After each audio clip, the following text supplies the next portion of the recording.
Muy buenas tengan ustedes, fortuneros y o fortunatas. Bueno, el asunto que Ezra Whedon logró llevar a cabo su incursión contra Joseph Curwen y bueno, algo lograron, aunque no se puede saber muy bien qué. Pero ahora vamos a ver las consecuencias, lo que dijeron después. Pero bueno, antes que nada les recuerdo que tienen que darle like, comentar, suscribirse y si les gusta y quieren apoyar estos videos y todo lo que estoy haciendo, este link del cafecito en la descripción. Sin mucho más que agregar, sin nada más dicho sea de paso, vamos a ello.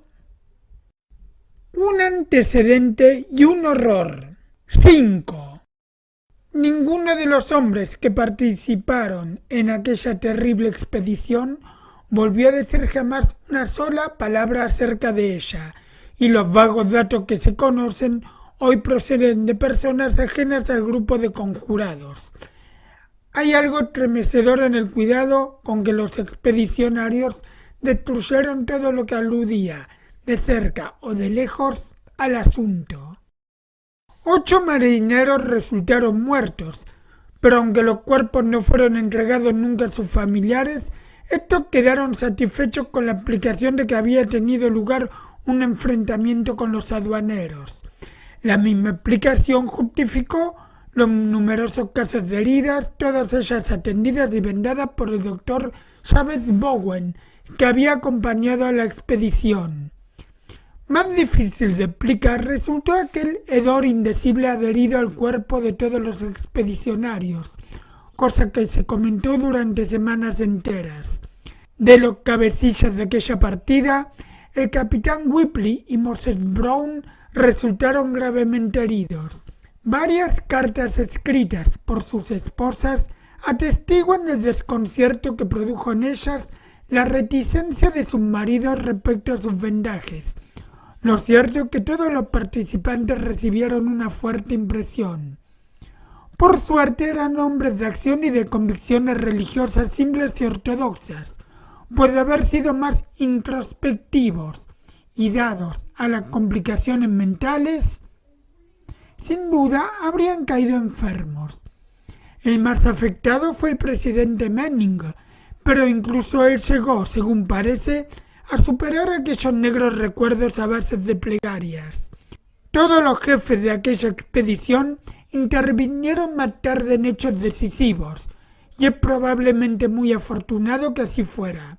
Poco más de un año después de aquel asalto, el capitán Whipley encabezó el grupo que incendió la nave aduanera Gaspé, hazaña que sin duda contribuyó a borrar el recuerdo de las terribles imágenes que pudieran sobrevivir en su memoria. A la viuda de Joseph Curwen le fue entregado un ataúd sellado, de plomo y de raro diseño, que había sido hallado en la granja y que contenía, según dijeron, el cadáver de su marido. Le explicaron que había muerto en lucha con los aduaneros y que no convenía dar más detalles acerca del acontecimiento. Nadie se atrevió a hablar del fin de Joseph Curwen y Charles Ward contó con un solo indicio para elaborar su teoría. Ese indicio era vago en extremo y consistía en un pasaje subrayado de aquella carta que Jedediah Horn había enviado a Curwen, carta que había sido confiscada y que Ezra Whedon había copiado en parte.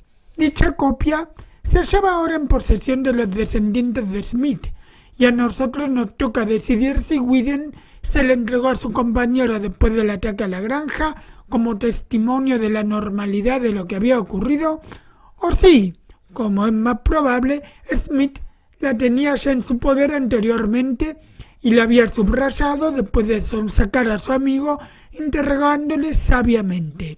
El pasaje subrayado decía: Encarézcole no llame a su presencia a nadie que no pueda dominar, es decir, a nadie que pueda conjurar a su vez algún poder contra el cual resulten ineficaces sus más poderosos recursos. A la luz de este pasaje, y pensando en los enemigos innombrables que un hombre acosado podía invocar en su ayuda, Charles Ward pudo muy bien preguntarse si fue en verdad algún ciudadano de Providence quien mató a Joseph Curwen.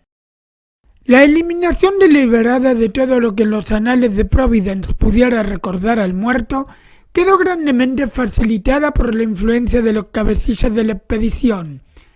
Si bien estos no se propusieron en un primer momento ser tan exhaustivos, ocultaron a la viuda, al padre y a la hija de ésta la verdad de lo ocurrido. Pero el capitán Tillinghast era hombre astuto, y no tardaron en llegar a sus oídos rumores que le llenaron de horror y le impulsaron a solicitar el cambio de nombre para su hija y para su nieta. Quemó además la biblioteca de su yerno y todos los documentos, y borró la inscripción que figuraba en la lápida de su tumba. Conocía perfectamente al capitán Whipley y probablemente logró extraer de aquel rudo marinero más información que ninguna otra persona acerca del misterioso fin del siniestro brujo.